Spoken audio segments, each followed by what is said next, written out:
আজি আমাৰ ডিব্ৰুগড় জিলাত যিটো আমাৰ স্পেচিয়েল ANC ড্ৰাইভ মান্থ 1 আগষ্টৰ পৰা 31 আগষ্টলৈ হ'ব, এইটোৰ আজি আমি 5 চালি যুৱক সংঘত আজি শুভাৰম্ভ কৰিছোঁ। আৰু এই অনুষ্ঠানত আজি আমাৰ উপস্থিত আছিলে আমাৰ মাননীয় ADC মেডাম জয়ন্তেন্দ্ৰ ছাৰ আৰু আৰবানৰ আমাৰ এইটো ৱাৰ্ডৰ গৰ্ভৱতী মহিলাসকল, আমাৰ আৰবানৰ স্বাস্থ্যকৰ্মীসকল আৰু আমাৰ ৱাৰ্ড কমিশ্যনাৰ উপস্থিত আছিলে। এইটো ANC ড্ৰাইভটো হৈছে আমাৰ যিসকল গৰ্ভৱতী মহিলা আছে তেওঁলোকৰ যাতে সোনকালে আমি প্ৰথম ট্ৰাইমিষ্টাৰ 12 সপ্তাহৰ ভিতৰত যাতে আমি ৰেজিষ্ট্ৰেশ্যন কৰিব পাৰোঁ, সেইটো কাৰণে আমাৰ এটা স্পেচিয়েল ANC ড্ৰাইভ লোৱা হৈছে। যিহেতু আমাৰ ৰেজিষ্ট্ৰেশ্যনটো কম হৈছে বুলি আমি ভাবি আছোঁ, আমাৰ প্ৰত্যেক বছৰে আমাৰ ৰেজিষ্ট্ৰেশ্যনটো কমি গৈছে আৰু তাৰ কাৰণে আমাৰ বহুতো গৰ্ভৱতী মহিলাই আমাৰ যিটো সুবিধা পাব লাগে সেই সুবিধাটো পোৱা নাই। সেইকাৰণে আমি এইটো আমাৰ মাননীয় মুখ্যমন্ত্ৰীৰ দ্বাৰা এইটো আৰম্ভ কৰা হৈছে। এইটোত আমাৰ এটা কথা হৈছে যে আমি যদি 12 সপ্তাহৰ আগতে কৰোঁ বা আমি ৰেজিষ্ট্ৰেশ্যন কৰিলে আমাৰ এটা ইউনিক ID নাম্বাৰ থাকে, মই এইটো কৈছোঁ, সেই নাম্বাৰটো থাকিব আৰু তেতিয়া আমি মাদাৰ আৰু চাইল্ডক আমি ট্ৰেকিং কৰিব পাৰিম।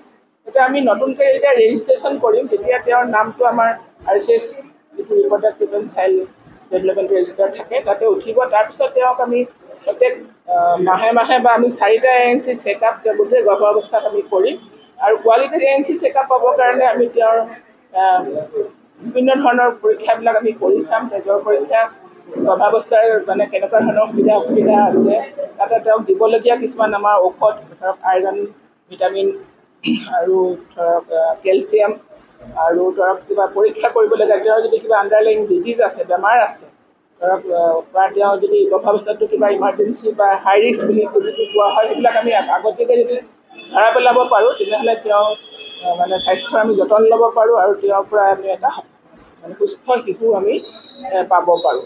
গতিকে সেইটো কাৰণে আমি আজিৰ পৰা আৰম্ভ কৰিছোঁ এই ৱাৰ্ডত 5 চালিত, আৰু এইটো আমাৰ গোটেই মাহটো চলি থাকিব গোটেই ডিব্ৰুগড় ডিষ্ট্ৰিক্টত আৰু ডিব্ৰুগড় আৰবানতো, আৰু বেলেগ বেলেগ চেণ্টাৰ যেনেকৈ আমাৰ মহিলাসকল আছে সকলোৰে কাৰণে কৰা হ'ব। এইটো গোটেই অসমতে হৈ আছে। আৰু এই দিনটোৰ লগতে আজি আমি ব্ৰেষ্ট ফিডিং উইকো পাতিছোঁ। আমাৰ 1ৰ পৰা 7 তাৰিখলৈকে শিশুৰ যিটো ব্ৰেষ্ট ফিডিঙৰ যিটো ইম্পৰ্টেঞ্চ সেইটো আমাৰ মাতৃসকলক বুজাই পোৱা হ'ব। আৰু লগতে আজি আমি অমৃত বৃক্ষ আন্দোলনৰ শুভাৰম্ভ এজোপা গছপুলি ৰোপণেৰে কৰিম। আমি মাহজোৰা এটা স্পেচিয়েল ANC ড্ৰাইভ পাতি আছোঁ ডিব্ৰুগড়ত। অসমৰ সকলো ডিষ্ট্ৰিক্টতে এই ড্ৰাইভটো অনুষ্ঠিত কৰা গৈছে। ANC ড্ৰাইভ অৰ্থাৎ এণ্টিনেটেল চেকআপ ড্ৰাইভ আমাৰ প্ৰেগনেণ্ট মহিলাসকলৰ বাবে। চ' এই ড্ৰাইভটোত আমি স্পেচিয়েলি ফ'কাছ দিছোঁ যে যিকোনো গৰ্ভৱতী মহিলা যাতে ৰেজিষ্টাৰ হয় প্ৰথমে আহি পেলাই এণ্টিনেটেল চেকআপৰ বাবে, আৰু যিসকল অলৰেডি ৰেজিষ্টাৰ হৈ আছে তেওঁলোকে যাতে তেওঁলোকৰ পৰৱৰ্তী সময়ত যিখিনি 2nd, 3rd বা 4th এণ্টিনেটেল চেকআপ আছে সেইখিনি যাতে তেওঁলোকে কৰে।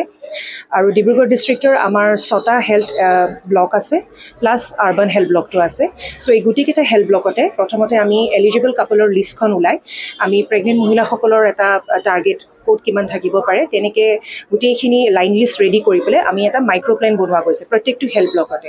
এই মাইক্ৰ' প্লেনবিলাকত বেচিকলি আমি ছেশ্যনবিলাক আমি ধৰি দিছোঁ, কোন তাৰিখে কোন জেগাত ছেশ্যনবোৰ হ'ব। আৰু এই ছেশ্যনবিলাক দুটা আমি বস্তু এটা মানে আমি হেৰি কৰিছোঁ যে 15 দিনৰ গেপত আমি 2টা ছেশ্যন অৰ্গেনাইজ কৰিম। মানে আজি যদি এটা ছেশ্যন ইয়াত হৈছে আৰু 15 দিনৰ পিছত পুনৰ এটা ছেশ্যন ইয়াতে অনুষ্ঠিত হ'ব।